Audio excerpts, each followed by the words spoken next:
İran yine de atom bomba proqramı və atom bombanın ürətməsi və tolidi üçün dünyada xəbərlər içində ən mühüm başlıqlardan biri oldu.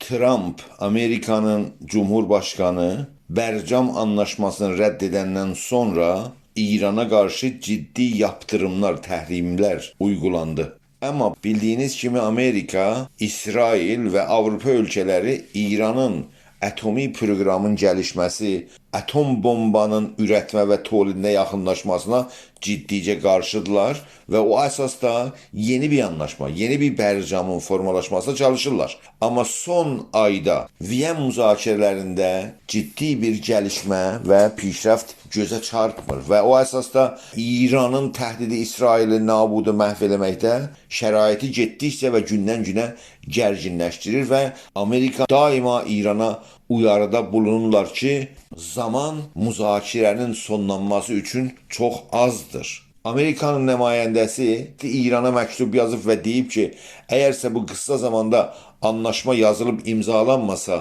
və İranın nüvə silah və ya atomi silahın gəlişdirməsi və ürətməsi və tolidi dayandırılmasa, Amerikanın nə yapacağı deyə, nə olacağını bir məktub vasitəsilə İrana xəbər vermişdir.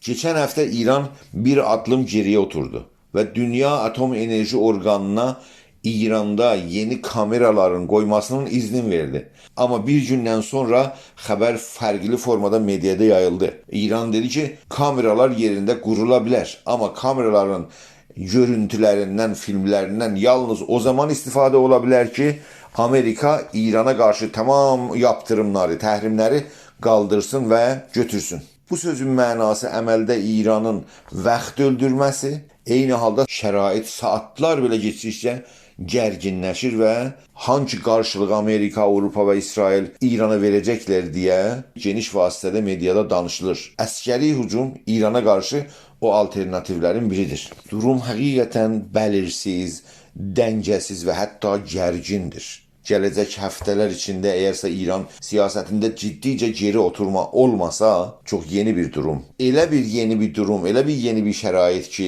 eləyə bilər İranın siyasi dəngəsini, balansını bir-birinə vursun və İranda bir çalxantıya yol açsın. Əcəba Azərbaycanın belə bir acil dəyişimə və çalxantıya hazırlığı varmı? Milli Demokratik Hərəkatı sıralarında olan aktivistlərin belə bir acil durumlara plan və proqramları varmı?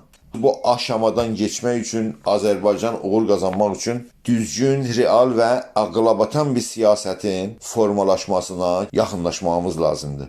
Bu acil durumda İrana bir əskəri hücum və siyasi çalxantı meydana çıxırsa, Azərbaycan bu siyasi çalxantıdan öz mənafi üçün istifadə edə biləcəkmi? Bu sorular və başqa türlü buna əlaqəli sorulara diqqətlə düşünməliyik. Gələcək bizimdir deyirseksə, ona plan və proqramın da olmalıdır.